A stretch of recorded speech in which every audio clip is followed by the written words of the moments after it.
ಕರ್ನಾಟಕ ವಾಲ್ಮೀಕಿ ಅಭಿವೃದ್ಧಿ ನಿಗಮದಲ್ಲಿ ನಡೆದ ಬಹುಕೋಟಿ ಹಗರಣವನ್ನ ಸಿಬಿಐ ತನಿಖೆಗೆ ವಹಿಸುವಂತೆ ಮನವಿ ಮಾಡಿದ ಬಿಜೆಪಿ ಶಾಸಕ ಬಸನಗೌಡ ಪಾಟೀಲ್ ಯತ್ನಾಳ್ ಪತ್ರಕ್ಕೆ ಕೇಂದ್ರ ಗೃಹ ಸಚಿವ ಸ್ಪಂದನೆ ಮಾಡಿದ್ದಾರೆ. ವಾಲ್ಮೀಕಿ ಅಭಿವೃದ್ಧಿ ನಿಗಮದ ಬಗ್ಗೆ ನಿಮ್ಮ ಪತ್ರ ಸ್ವೀಕಾರ ಮಾಡಿದ್ದೇನೆ ಎಂದು ಕೇಂದ್ರ ಗೃಹ ಸಚಿವ ಅಮಿತ್ ಶಾ ಅವರು ಬಸನಗೌಡ ಪಾಟೀಲ್ ಯತ್ನಾಳ್ಗೆ ವಾಪಸ್ ಪತ್ರ ಬರೆದಿದ್ದಾರೆ.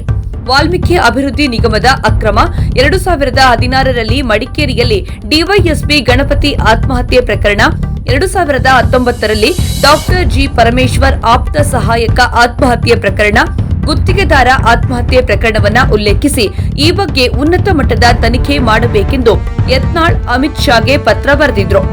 ಇದೀಗ ಯತ್ನಾಳ್ ಪತ್ರಕ್ಕೆ ಅಮಿತ್ ಶಾ ಉತ್ತರ ಬರೆದಿದ್ದು ಪ್ರಕರಣಗಳಲ್ಲಿ ಹೆಸರು ಕೇಳಿ ಬಂದವರಿಗೆ ನಡುಕು ಶುರುವಾದಂತಾಗಿದೆ. ಕಾಂಗ್ರೆಸ್ ಅಧಿಕಾರದಲ್ಲಿ ಭ್ರಷ್ಟಾಚಾರ ನಡೆಸಲು ಸಹಕಾರ ಕೊಡುವಂತೆ ಅಧಿಕಾರಿಗಳ ಮೇಲೆ ಒತ್ತಡ ಹೇರಲಾಗುತ್ತಿದೆ. ಇದರಿಂದ ಅನೇಕ ದಕ್ಷ ಅಧಿಕಾರಿಗಳು ಆತ್ಮಹತ್ಯೆ ಮಾಡಿಕೊಂಡಿದ್ದಾರೆ. ಅಕ್ಟೋಬರ್ 2019ರಲ್ಲಿ ಜಿ ಪರಮೇಶ್ವರ್ ಅವರ ಆಪ್ತ ಸಹಾಯಕ ಬೆಂಗಳೂರು ವಿವಿ ಆವರಣದಲ್ಲಿ ಆತ್ಮಹತ್ಯೆ ಮಾಡಿಕೊಂಡಿದ್ರು.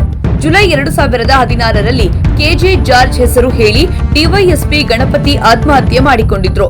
ಇದೇ ಮೇ ತಿಂಗಳಲ್ಲಿ ಕೆಆರ್ಐಡಿಎಲ್ ಗುತ್ತಿಗೆದಾರ ಪಿಎಸ್ ಗೌಡರ್ ಅಧಿಕಾರಿಗಳನ್ನ ದೂರಿ ದಾವಣಗೆರೆಯಲ್ಲಿ ಆತ್ಮಹತ್ಯೆ ಮಾಡಿಕೊಂಡಿದ್ದಾರೆ.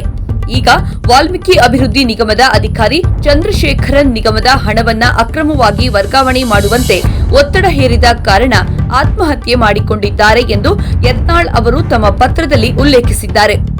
ಅಲ್ಲದೆ ವಾಲ್ಮೀಕಿ ಅಭಿವೃದ್ಧಿ ನಿಗಮದ 88.62 ಕೋಟಿ ನಗದು ವರ್ಗಾವಣೆ ವಹಿವಾಟನ್ನ ಅಕ್ರಮ ಎಂದು ಯೂನಿಯನ್ ಬ್ಯಾಂಕ್ ಆಫ್ ಇಂಡಿಯಾ ಘೋಷಿಸಿದೆ.